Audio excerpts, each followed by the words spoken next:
the toilet was built adjacent to the pigsty. And then when you went there to poop, I think that's why a lot of kids were constipated.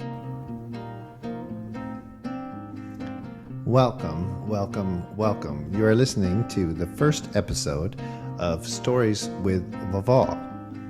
My name is Phil Pancho, and I will be interviewing my mother, the wonderful Sophia Pancho, as we go through our family history week by week by week.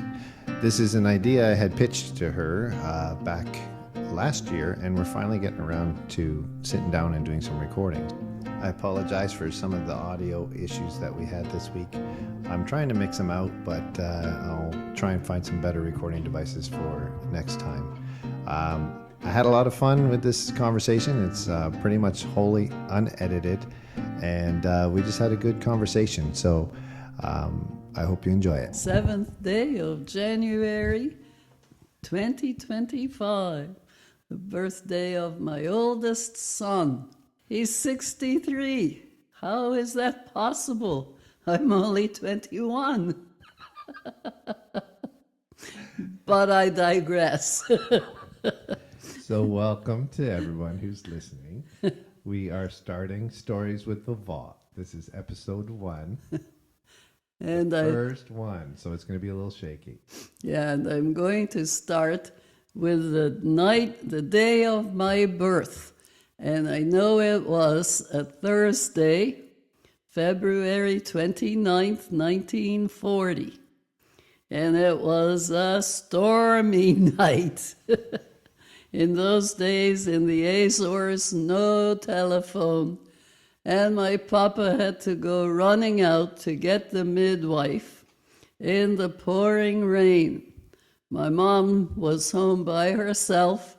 Not by herself. She had my brother Tony, who was 18 months at the time, in the cradle beside her on the bed while she was having labor pains. And Papa was gone to find the midwife.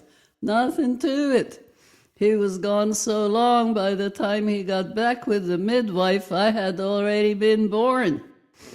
And she did a self-birth? Yeah, she did a self-birth. My mom was spunky. Of course, being the second baby, it was nothing new to her. She knew what she was going to go through, but still, to go through it by herself. And I was never told whether she had a lantern in the room or not. It wasn't an electric light, I know that. There was no electricity in that little house. So I don't know how they made out with the rest of it, but that's what she told me about the day of my birth. So I imagine that's not uncommon from where you were from. No, because there was no hospital. I mean, there was a hospital, but far away, and any villagers that had anything happen like that, it was the midwife who took care of it. The actual name of the city or anything. So on the island of San Miguel in the Azores, the little town was called Rabo de Peixe, which means the fishtail. And industry there was zilch. They had fishermen and they had farmers. And all their labor was, or rewards of their labor was totally dependent on the weather that they had. So if the fishermen could go out to sea, they would fish. If not, they stayed home and went to try to find work in somebody's farm. My father was a farmer. So I should say how my father and mother got married was because my father became orphaned at 19 years of age. And he had 2 brothers who were a little older. They had immigrated to Bermuda. At that time, they were beginning to get laborers in Bermuda from the Azores. So they were considered the lucky ones who were able to go. And when my father's mother was the last one alive when she died, they decided, well, they had to get my father married off. So the marriage was arranged by friends of my father and friends of my mother. My mother was not pleased with the arrangement. She had her eyes on another man who was a little bit well off. He could afford to wear shoes all the time. My father didn't even have a pair of shoes to go to church on Sunday. So she was not pleased. Oh, boy. She tells about their first meeting when at that time they had to court at the window, which means the houses were all like row houses built on the street. So the window was beside the door on the street. And when they began, a couple who had permission to start courting, he would come to the window and he'd be outside at the window and she'd be inside at the window. So not even chaperoned visit. Oh, it was chaperoned. The grandmother was sitting inside where she was at the window. But no dates. No date. Oh, no.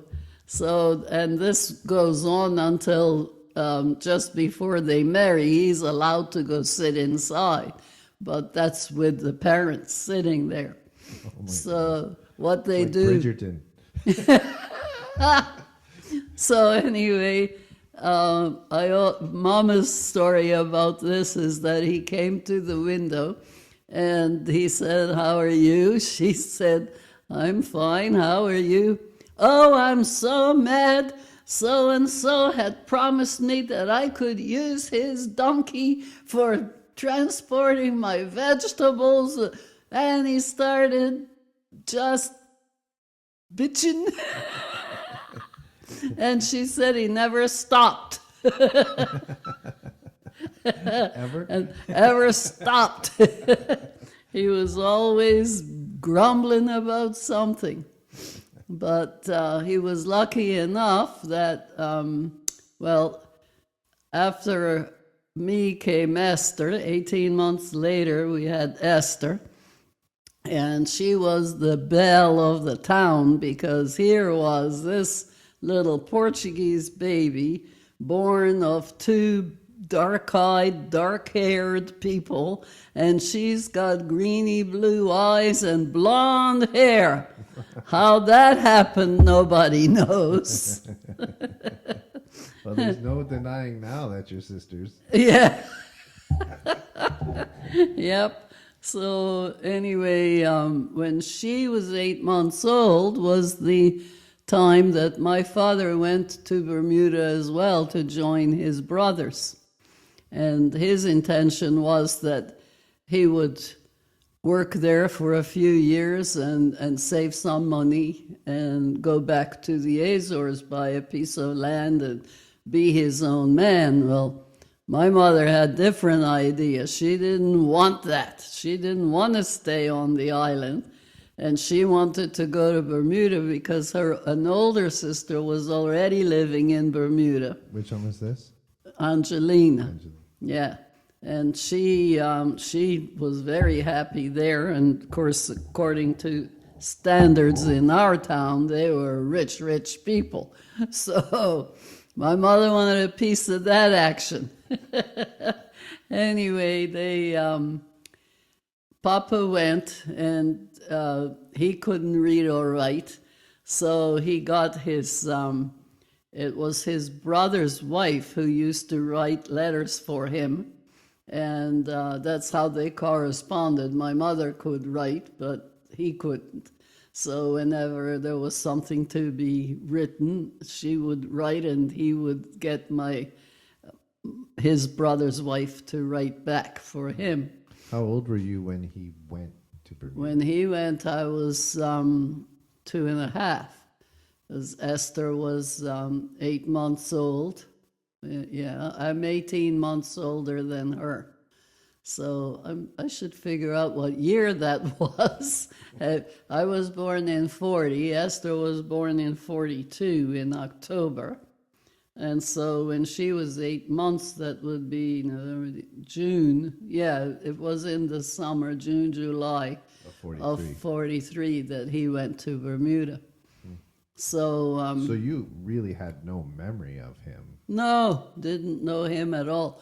We had one picture that he had taken after he was in Bermuda. He took a picture and sent it to my mother because she had none there and none in the Azores.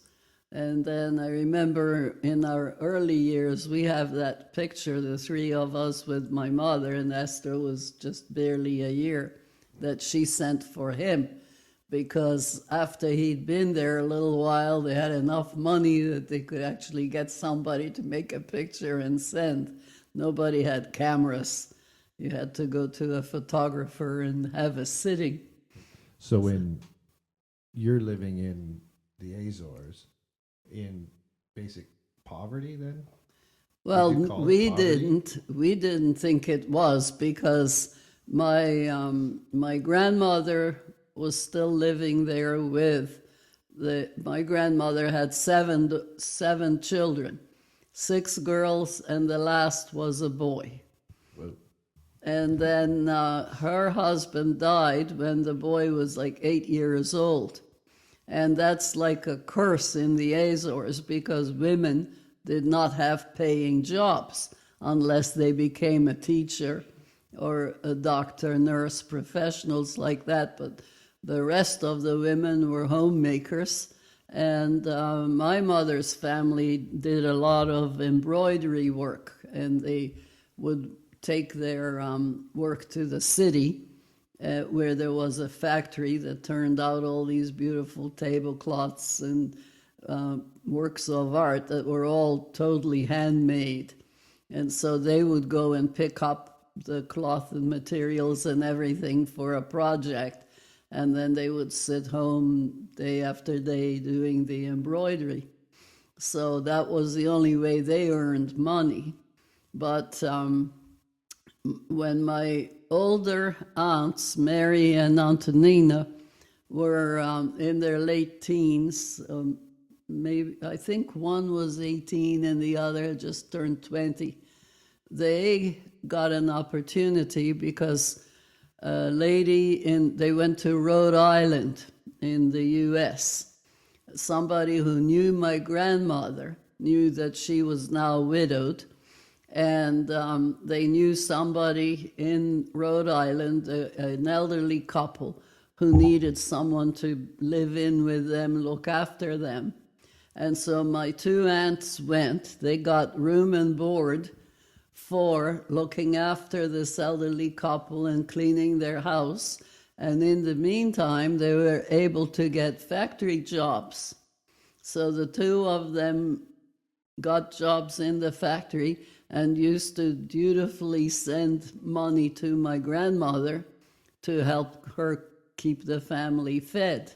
Because that's just what you did back in those days. Oh, yeah, there was no money of their own, like just for their needs, and the rest they sent to keep my grandmother able to feed her family. So that's the first 2 that went. And then Neshiment got married and went on to have 8 boys. And then, so after Neshiment came Angelina, and she went to live in Bermuda. And then Adelaide, my mother was next, and Adelaide was the youngest of that lot, but she ended up in the States. So because of my grandmother being kind of subsidized by her daughters, we never had like real hunger in our family. And of course, she looked after Mama, making sure she was okay while Papa was away. Now, it probably brings a little bit of appreciation for what we have now. Oh, and yes. what you lived in. I mean, maybe just describe that for your grandchildren. Yeah. to understand what you weren't going to McDonald's every day. No, you never knew what a restaurant was. As a matter of fact, When I was 6, I caught pleurisy, and I was very, very ill. And they didn't have the, medications and things then that they do now. But one of the things my mother had to do was take me into Ponta Delgada, which was the nearest city, where the doctors were. I had to go there for the doctors to check me out. And as we were going, I had no appetite at all when I was sick. And when we hit the building where the doctors were, I could smell sardines frying. And it was from a little hole-in-the-wall restaurant in the building where the doctors were. And I said to my mother, I want a sardine. And she says, you be quiet. I don't have money to buy you sardines. She thought, no experience ever of going into a restaurant and ordering food. She thought it was just going to be way beyond our means. And I was a brat because I was sick and they were spoiling me rotten. So, and offering me all kinds of stuff I wouldn't eat. It's just I didn't have the appetite. But for some reason, the sardine really appealed to me. It would now. And then she took me in, and she asked to go into a corner that was hidden from the public. They had these little corners with a drape set across so that women, like my mother, who were either single for some reason or widowed, the widows could never be in a restaurant. And even if they went, they would have to have a companion. Women never went anywhere on their own. But even after they were married and... Yeah, widowed, then it's just not respectable. A widow always had to have a companion. Really? Even in our own little town, women who were widowed would go to visit. They had to wait until somebody could walk them to the house where they were visiting. So would it have to be a man? No, woman. Just not by herself. Yeah, even a little child. But she just couldn't be by herself. So don't ask me the reasoning behind it. So you were at the doctor's office. Yeah, well, so when sardine. when we went to the sardines, they came with this big plate of sardines. My mother almost had a heart attack. How much is this going to cost me? she said to the waiter, "Oh, mister, I don't have much money. I don't think I can take all these." When he told her how much it was, oh my goodness, it was so cheap. And she had the money. She was relieved. And bratty me didn't need it. Oh. She wanted to kill me. She's driving me to these places to get me healthy, and now she wanted to kill me instead.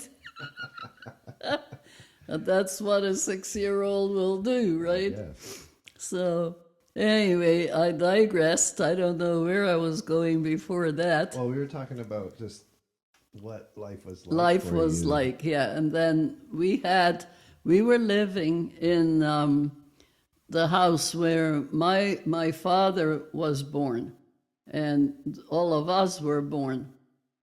And that was on Rue d'Innocentia, means the Street of Innocence is the name of the street. And his mother and father owned this little tiny house there. So when he, at first when he went to Bermuda, we went to live in the house of his older brother. He had a house there that was rented, and the people didn't want to rent there anymore, so he made a deal with my father that we would go live there. It was closer to my grandmother. All this was close anyway, but this was even closer. And then while we were living there, then my father paid to have the house where he was born extended. It was just a one-story little hovel thing, and he put a second story on it. And then after that, we went to live there. But our diet, like mostly what we had that I can remember growing up, it was depending on the season. We got corn that Mama kept in like a teepee to keep it aired and not go rotten because the weather there is mild. And then we would have the corn ground up at the mill. And I do remember going with my brother with a sack of corn. We would each have one end of this sack, walk it to the mill, and then they would put the kernels into a contraption there that was old-fashioned stone mill with a huge wheel that would turn around and crush the corn into flour. And the most exciting part of that was waiting with the bag at the end of the slide where the flour came out so we could catch it in the bag and then take it home. And as long as that corn flour lasted, my mother baked corn bread. And in the morning, we had a neighbor who had a cow, and she would give us this big bowl of milk from the cow. I'm saying she'd give it to us. I'm sure my mother had to pay her some little bit for it. And the milk would sit on the table overnight. And in the morning, we would eat that cream that sat off the top of the milk with our cornbread. Yeah. That was breakfast. This is where I kind of wish we were videoing it so people could see my face. It was not pretty. Overnight. Oh, gosh. Nobody died. Nobody got salmonella poisoning. It wasn't pasteurized. Flies were flying all over the place, but we had a cloth over the bowl. Oh. So when you saw that cloud fluttering of black stuff on top of the bowl, that was the flies on the cloth. Oh, it's a good thing you had the cloth. Yeah, they would have been swimming. Oh my goodness. But that was like a typical breakfast for you. That was our typical breakfast. And for a treat, Mama would make papas, which is, I don't know what you'd say, like a pudding, but it's just made with flour and milk, which she had, and we could only have it when it was wheat flour time because the corn flour wouldn't make it. It was coarse corn meal, but the wheat flour, you mix a few spoonfuls of the flour with milk and some eggs. Eggs we always had plenty because we had hens laying. So eggs, and then you boil it up and it becomes like a pudding, and that would be a treat breakfast. Sugar was non-existent in our house. It had to be bought, so we didn't have it. And speaking of that pudding reminds me of a time when my father told us later, when we got to meet my father, he told us about when he was small, living in that house, that next door to him was another little family, and he was friends with their son, and they were so poor, they didn't even have enough dishes.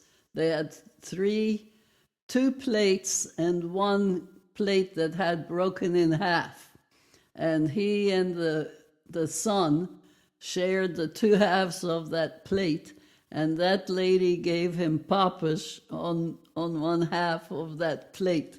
And that was one of his early memories, that he said, you guys, when we were complaining about things to eat, when I was small. You think you got it. Yeah. So in that kind of, I don't want to fast forward too much, but so all that type of stuff that happened, like the type of stuff that you ate there. Yeah. Did a lot of that translate when you moved to Bermuda, or did you stop doing those types of dishes? Well, no, we kind of improvised because they didn't have Well, actually, we did have the milk from the cow because we cheated. We went to a Portuguese friend who had a cow, and because that's the milk we were used to, unpasteurized and full cream. So whenever we could, we'd go to him. If he had extra milk, we would bring it home for to do those kinds of dishes that if you were buying your milk in the store, that doesn't work because you don't get that same Okay, so going back ingredient. to the first island. To the Azores. So Yeah. was there, like, it sounds like there was probably, I make an assumption, that there's a lot of community help. So people helping each other. So Yeah. I know this person's down. That's right. There was never anybody like who knew each other on the street, but there were a lot of homeless children who walked around even naked. They didn't even have a piece of clothing to put on. And every night at supper, you could count on them coming to the door, knocking on the door and begging for food. And as I've told you about how we had a great big, was like a deep platter that when the three of us ate around it with my grandmother and my mother, and the soup went into this big platter, and we all had our spoons eating out of this common platter. And it was on the floor. We didn't have a table to eat on. We had a cloth spread on the floor, and the soup platter would be on the cloth, and then whatever bread Vavo had or Mama had would be split in pieces sitting around the soup. So we would dip the bread or eat from the bread. And when we were getting close to the end, it was the rule. You did not finish that soup. You had to leave it for the little beggar kids who came to the door.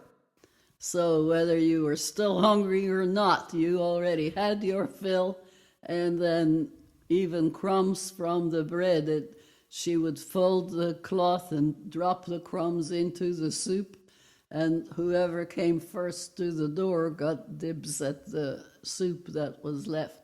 It's incredible. And that was in every house. Anybody who had food would save a little bit for the beggars who came. And it's amazing that you consider, like, I look at that from our standard of life and our land of plenty and everything, and excess. Yeah. And I look at that and you say, oh, no, we didn't grow up in poverty. No, we ate, yeah, we didn't. That's why I've often said that's We what didn't have a table. you But, know. hey, no, we were fine. We had a nice cloth. And I remember if we got together for any kind of celebration, nobody had enough forks or whatever. The people would come with their own fork when they knew where they were going. Oh, she doesn't have enough forks. Take your fork and this type of thing. But our meals, if Mama could afford it, because Papa was sending her money, but just enough for her to eke through, because he wasn't going to let her waste his money. He was saving his money to come back and buy property. And so she had to really learn how to eke out the food and all that to feed us. Because that was his goal, was to come back. That and was buy a his farm. goal, yeah. Be So, and then she would buy fish. Now, this is one of the nicest stories. At the time when this happened, his sister-in-law, his brother's wife, had returned to the Azores. So we had left their house that we were renting, and we were back in Papa's old house, which had a second story put on it. And mail arrived, and it was a friend of Papa's, a man that he worked with, who wrote the letter. And he started out the letter saying, "My darling wife." Well, never had Mama got anything like that.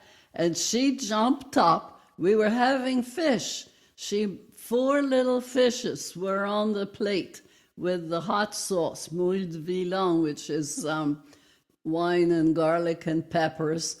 She fried the little fish crisp and poured this sauce over the top, which really stretched it because then we could dip our bread in the sauce.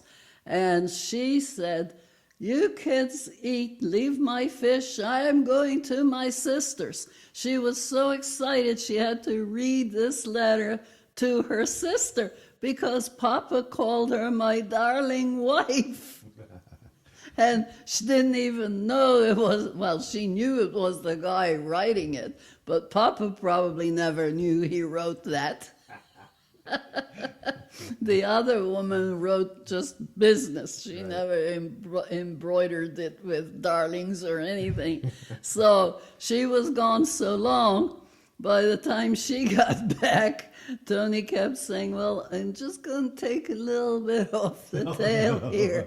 And we all kept picking a little bit more. Sauce was completely gone, and the fish was half eaten when she got back. And she goes, "Oh, you enjoyed it so much. That's good." And we were there shaking, thinking we're going to get a licking for eating her fish. But that's what it took to make her happy, just that word from her husband. So that would have been her dinner. But the main thing was bread and the fish with that sauce. There were no vegetables or anything. All our vegetables were saved for kale soup. When we were growing them in the garden, then Mama would make the soup with the cabbage and kale and potatoes that was growing in the garden. The Azores are tropical, right? Like Yes, yeah. So We had 2 crops. Okay. Yeah, there would be a crop around, the end of the year, and then we'd have another crop in mid-March, April, something like that. So where's this like love for pork and all the pork dishes? Oh, well, everybody who could got a little piglet, and the piglet grew, and that would be their main meat for the year, except for when the chickens quit laying. For those of you here keep hearing a thump, it's because Vavo can't speak without moving her hands, and she keeps hitting the microphone. So. Sorry about that. No, it's just perfect. Anyway, So- the pig would grow, and that would be our main meat for the year. It stretched it out for the whole year, making sausages and the lard for cooking with and all that. So many people really liked their pork. There was some beef around, but nobody was keeping cows like they could the pig. But the pig was easy because what was he eating? Do I have to tell you that? These are the stories that our children will never understand. Never understand. Well, Even your own children. The toilet was built adjacent to the pigsty. So it was like a wooden seat with a hole in it. And then when you went there to poop, it was the love of your life to listen as the snoot came up underneath that hole. And you were afraid of I think that's why a lot of kids were constipated. They're afraid to let it go. Oh my God. But It couldn't reach you, though. No, it couldn't reach us, but our mind wasn't settled with that. And so they fed from our poop, and they fed from any scraps that got saved, like rotten vegetables or anything that couldn't be salvaged. They all went into the pigsty. And and when you killed the pig, the measure of what it was worth was they would slice the pig and there was this slab, like you would call it bacon, I guess, from the belly, and how much fat there was. I measured in fingers, how many fingers of fat there was, and boy, if you had a lot of fingers there, that was a lot of lard you would have. And the lard preserved the meat. When you were finished with preparing all the meat, slaughtering the pig and getting all the pieces, sausages, everything was put into the jars, and the lard is what you poured in, and it sealed out all the air, and that's how you preserved the meat for all the year, because otherwise it would spoil. So you would segregate basically portions throughout these Yes, jars. yeah. And sausages were in one, and all the different things, but they all had to be either those that could take the lard, or they were preserved in salt, like a brine. They would make a brine, for instance, pig's feet and the pigtails and the ears and all these bony pieces. They were all in jars in brine. And then, because they didn't last too long anyway, they used those pieces to flavor soup. Wow. So Vavoo's plan was always to go back and buy. Yeah. Vavo wanted out. Yeah. So obviously the wife wins. She wins. And it was, well, by immigration law, she couldn't go until he was there for 7 years before he could send for his family. And this whole time, again, we're spoiled here. Yeah. I can jump on a plane and be in No, the Azores. no thought of it. Yeah. And there was no way that he could even think about coming home. No, he never came home in the 7 years. And then when they finally decided that, people talked him into it, it wasn't his idea. But when it was time that immigration would let him bring the family, that's when Mama decided she would go. So there was no, the fact that he had been living in Bermuda and enjoying that kind of way of life. He didn't have it easy there either, because of his own choice. He didn't rent a place, or he had a little tiny room in a house where probably 6 men lived, to share and to pay as little as they could so they could save their money. Their whole purpose being there was to be savers for their future. And what he tells us of his eating habits and everything, he made out with a loaf of bread and some canned milk and eggs through the week, and on Sundays he used to go to my Aunt Angelina's house and pig out. But I didn't want to leave the Azores yet, because I have a couple of vivid memories of school. And of course I went to school for a little while, and then I got sick with pleurisy, so I didn't stay past, didn't even finish grade 1.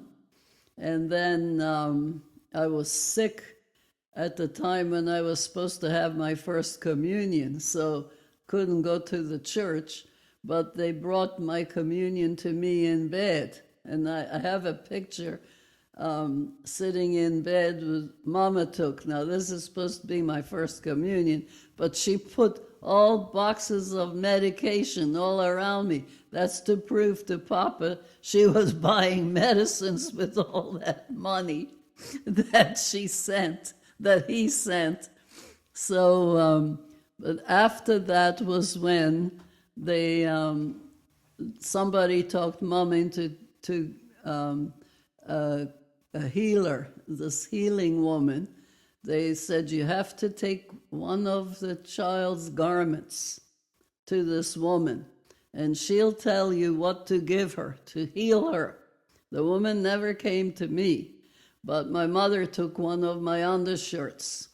And when she came back, they made this concoction of wine and herbs that had to be picked from the hillsides. There was like little waterfalls that would fall down this from the river into this place. And the herb that was growing there was, oh my goodness, you make fancy sandwiches with green.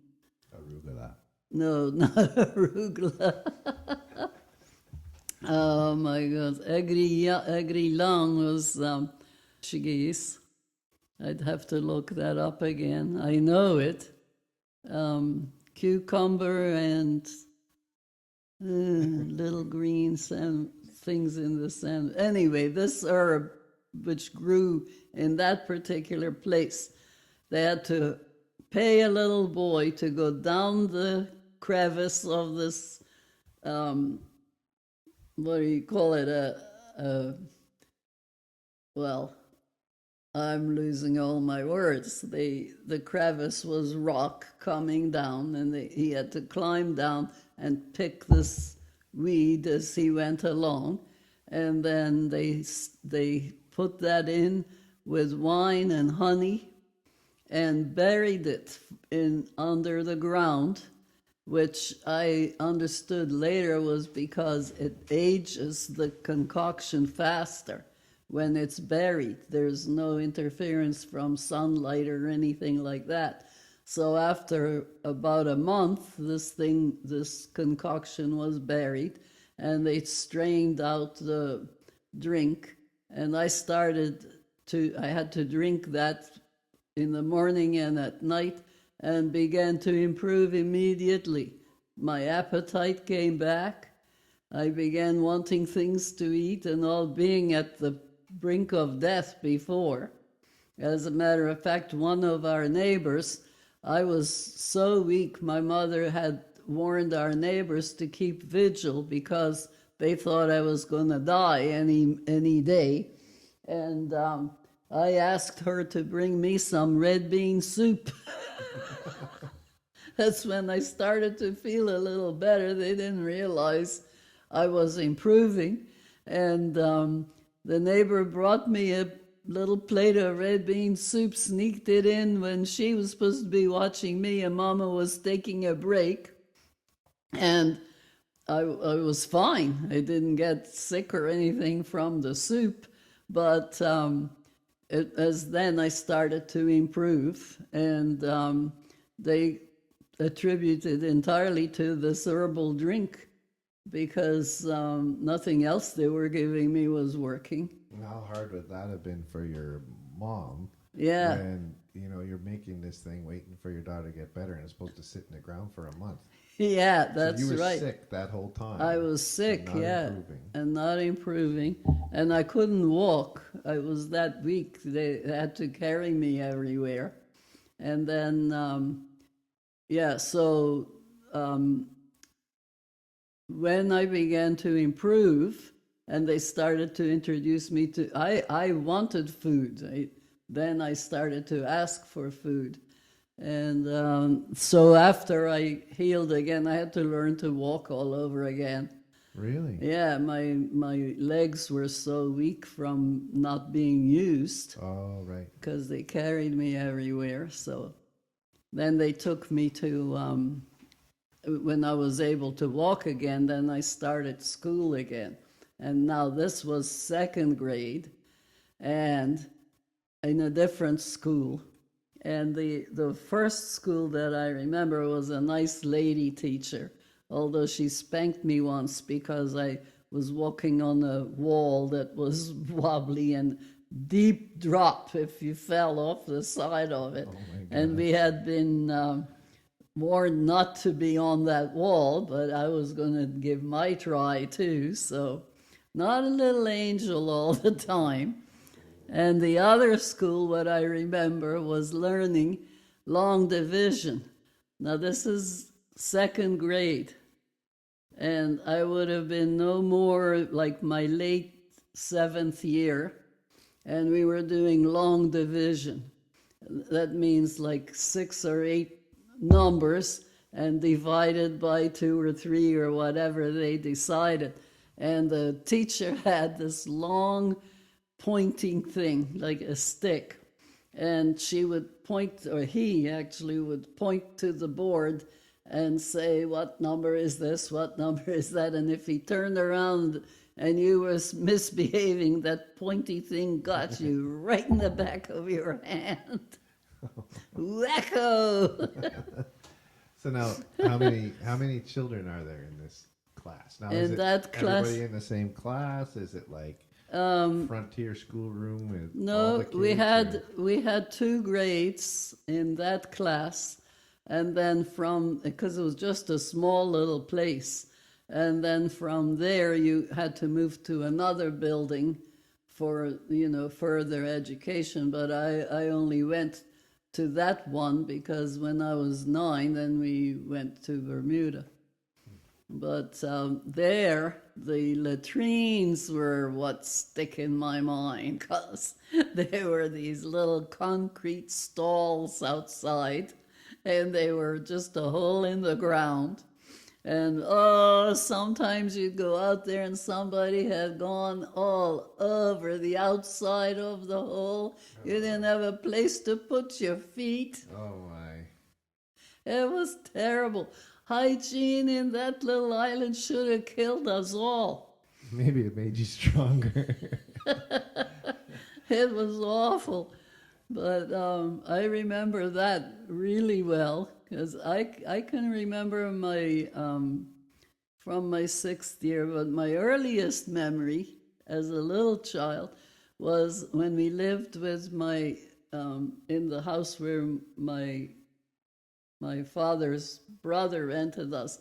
There was a little corner cupboard there, and I had a little pair of red patent leather shoes, and I could only wear them to church. And I wanted to wear them all the time, and Mama told me, no, they're just for church. And I saw her hide them in that little corner cupboard.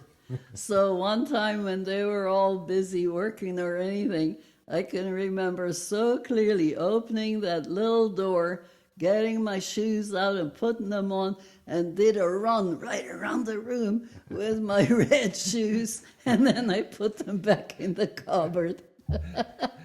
I must have been about 5, 4 maybe, I don't know. But that's the earliest memory I can remember. Earlier than that, I could tell you stories, but only because I heard them from my mother, Yeah. So I also got sat at the embroidery table or floor. There was no table. Everybody sat on the floor around the cloth to be embroidered. And from the age of 8, I was doing little leaves and things on those embroidery cloths. It was to keep me busy. But that's how you learn to do things. Yeah. Wow. Yeah. I can just see that little face running around Around with the red shoes. little run. Oh my goodness. So again, this more life on the island. So I remember you telling a story about war times. Yeah, I was, well, it has to be some earliest memories too, because the war ended in 44. I think it was 44. Well, the islands were used for radar and things, in the Azores. And so at nighttime, everything had to be dark. You couldn't have a light shining anywhere, so we all blacked out windows, anything that would show light. And as it was, we only had lamps. We didn't have electric light. There was a couple of places that had electric light, but majority it needed to be total blackout because total blackout in case anybody was flying over. You'd hit the island. I don't know how that worked, but I remember the black cloths all every night having to go soon as the sun was setting we had to go and black out the windows. And I remember the women talking about the fact that soldiers came to stay on the island, and they were from Portugal. And I'm trying to remember what's the other Portuguese place where they came from. Anyway, they set up barracks or whatever on our little town, and a couple of women were abused by them. I remember hearing about that, not that I understood any of it at the time, but lots of years later, I actually was talking to a child born from that abuse. And of course, in those days, nobody would complain or say anything. So there was a lot of unjust stuff in a little island like that. It was who could pay. You know, the people in our little village didn't have a chance to go complain about anything because you had no weight. Your word was nothing. And people who had a little money could get what they wanted. Corruption is always out there. Corruption, yeah. But you didn't hear too much. You did get thievery because you wouldn't dare leave like an outdoor chair or a table or anything. Even now, when we went to the Azores, I noticed a couple of places where their outdoor furniture was locked with a chain to a concrete block or something because they would just disappear in the night. So it's still a poor little village now? Or? Yeah, but now they have help from the government. Now they have like some kind of a social insurance thing going, and they did build a lot of homes for the homeless along the seashore that used to just hovel down, and they built lots of homes. But there again, it's one of those things where people didn't know what to do with a house. They didn't know how to take care of a house, and then there's garbage everywhere because they don't know what to do with it. They never had to handle it. But I never was part of that growing up. It never happened till after we had left. Yeah, no, I mean, before school and all that, your days were like, did you run around? Was it? Oh yeah, my best friends were Mary de Punt, and Fernanda, her sister, and Johnny, their brother. Those were the ones that we always hung out with. There was another family, the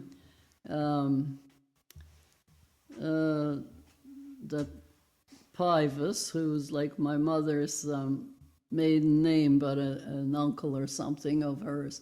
They had a couple of young daughters, and we used to go. And Mary and Fernanda and Mary we called Esperança, which is hope. Her name was really Hope Mary something, but she shortened her name to Mary. And Fernanda is her sister. They called her Fanny. And the other girl, Paiva, trying to remember, Angelina. And we used to go in the summertime, as soon as the flowers started blooming. The three of us, imagine, we were like 5, 6, 7 years old. It wouldn't have been me 6. I was sick in my whole 6th year and into the 7th. But so it was before I got sick.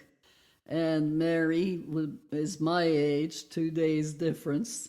And her sister's a couple of years older. As soon as the flowers were blooming, we would go and cut, because every yard had flowers, no matter how little it was. And then we would walk down that huge hill to the church. And there was a little tiny statue of Our Lady in a grotto, in a little tiny grotto in the wall. and we would go and decorate, and that was our special spot. Nobody else was allowed to go there and decorate.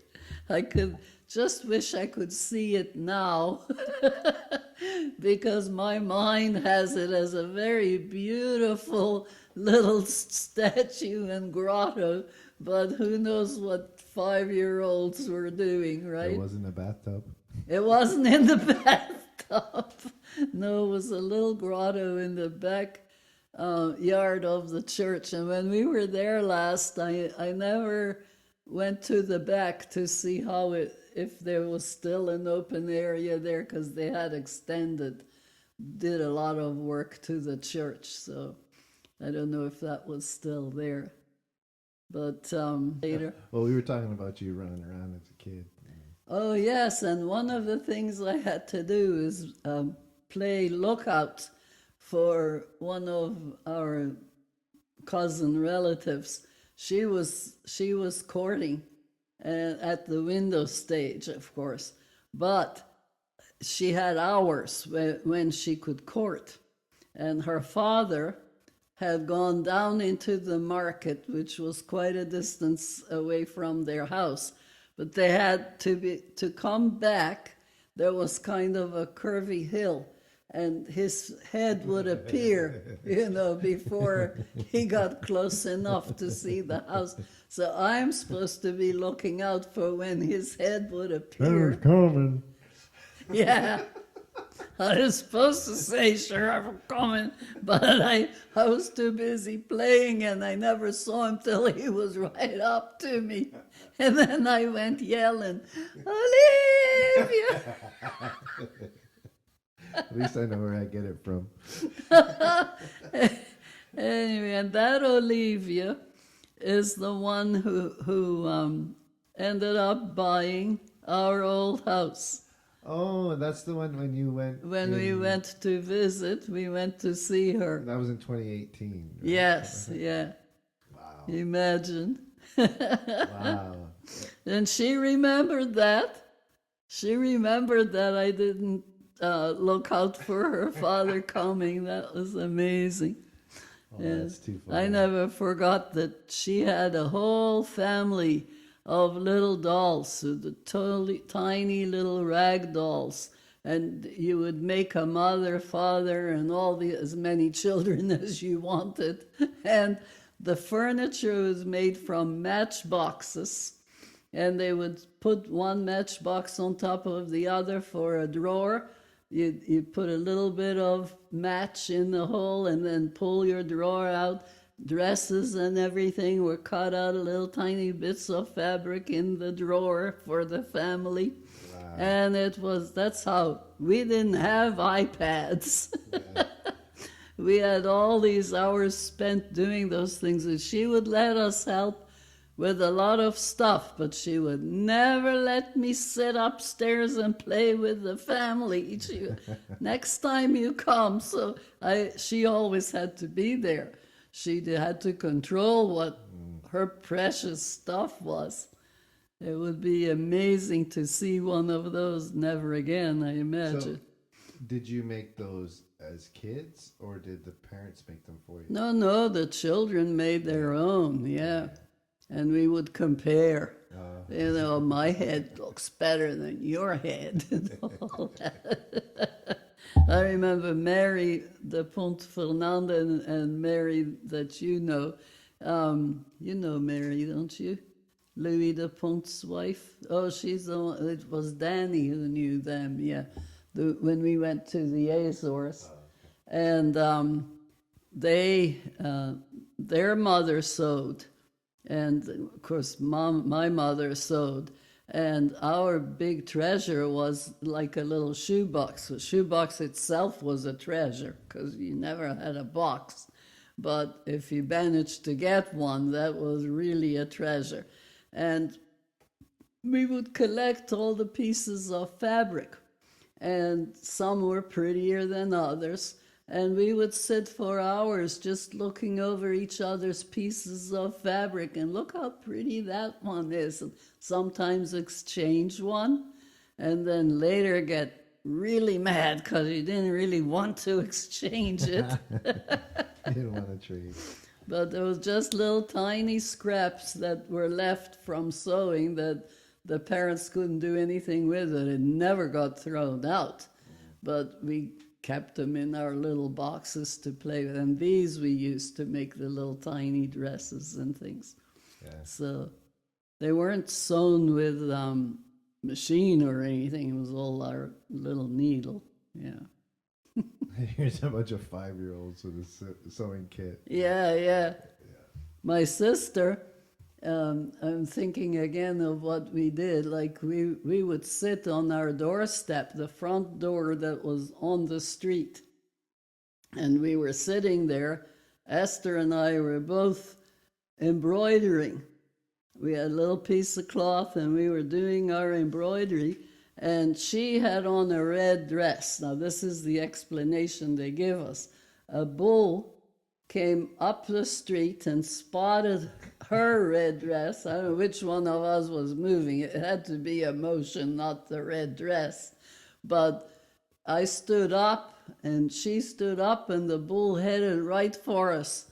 And we it went right through the house. What? Because it's a center hall. Those homes all are made, like you go in the door, there's this hall, and it goes right through to the backyard.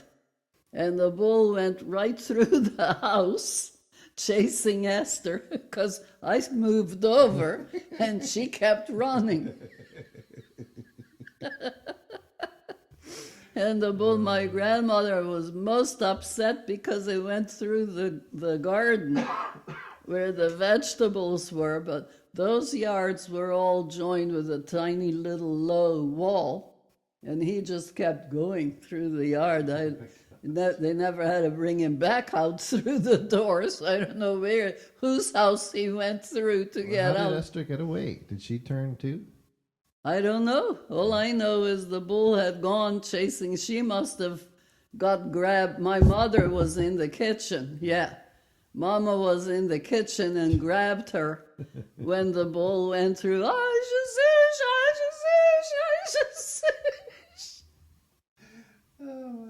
that's probably why you find Bugs Bunny's episode when he's fighting. Oh, yeah.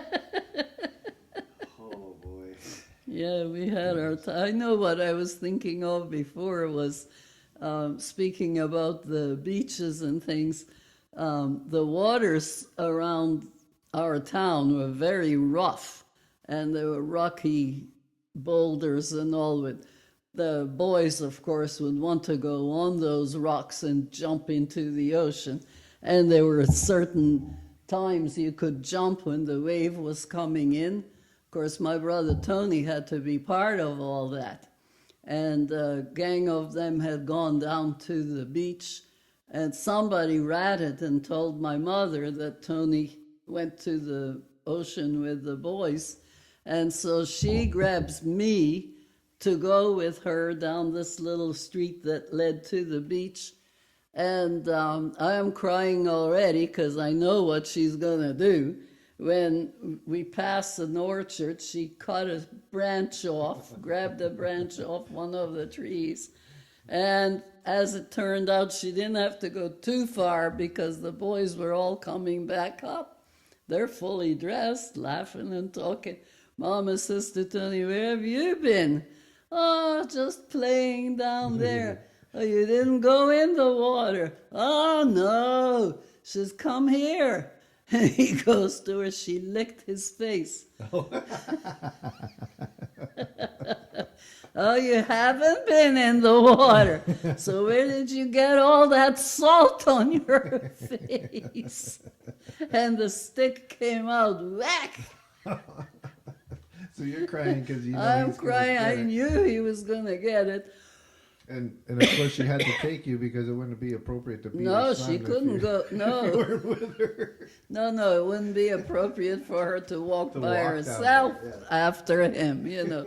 So there I went. Oh my goodness. So I don't think there's too much else in the Azores. I don't know, all kinds of stuff, but it makes it makes the story come to life for somebody who's never Yeah. known the island. You know, Oh, for don't sure. wanna, I mean, it's exactly what I'm looking for because yeah, it's stuff that we're never gonna hear, no, right? We're never no, gonna and understand I'm, either, right? yeah, yeah, So yeah, I mean, we all know that life was different than what we have here, yeah, but to hear it and the experiences that you had, yeah, I think it's an amazing thing to be able to share that. yeah. So, um, I'm going to finish with one more.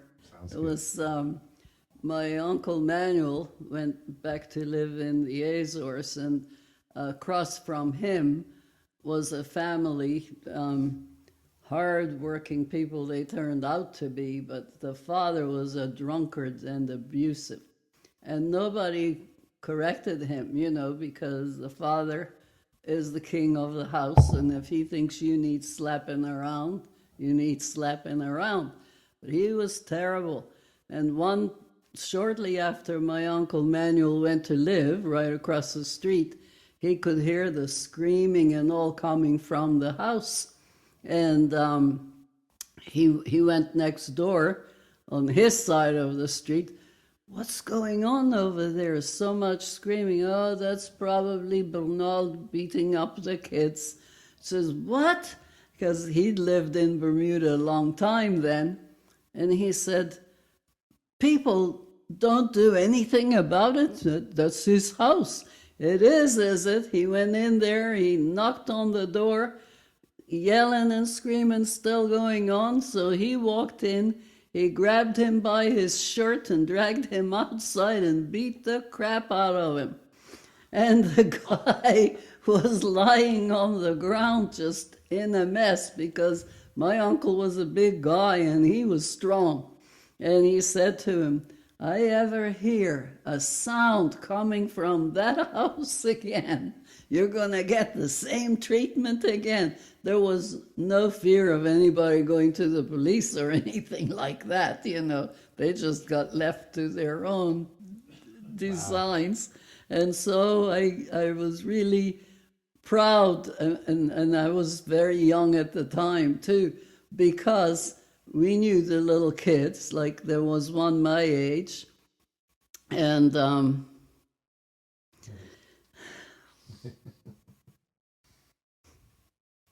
one little one was dying, and it was after this, of course, but she was on her deathbed, and they insisted that I had to go, and because she called my name, and she was quite a bit younger than me, but what had happened to her? She was very sick. They didn't know what. Sick, she just got sick.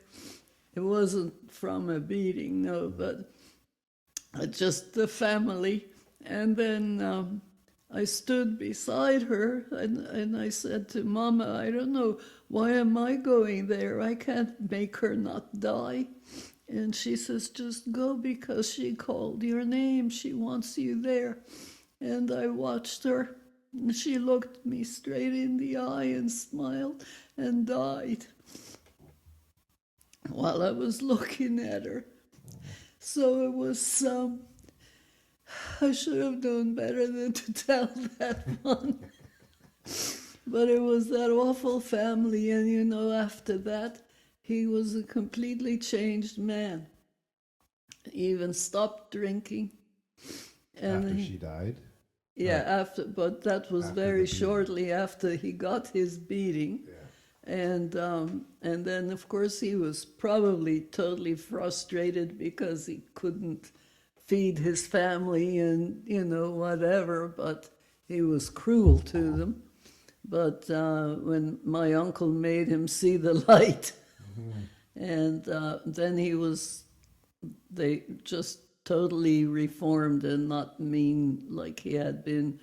But my uncle helped him find work. And of course, my uncle had a piece of land then that he was farming, and he probably hired him. But yeah, I can remember, and I don't know how, it was before the days when I got sick. So I could only have been 5, you know, maybe nearly 6. It's something that she asked for you.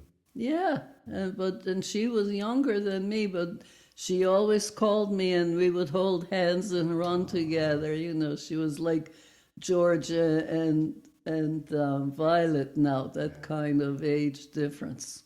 Yeah. Yeah. Yeah, so you were the coolest kid on the block. And she wanted to hang out with you. And, And I had a blonde-haired, blue-eyed boyfriend. Whoa, we might have to save that one till We'll next have to time. save that one for next time. His name must have been Manny or something. No, it was Gabriel. Gabriel. Uh-oh. I bet your grandpa's yelling that from the other room right now. No, it's Gabriel.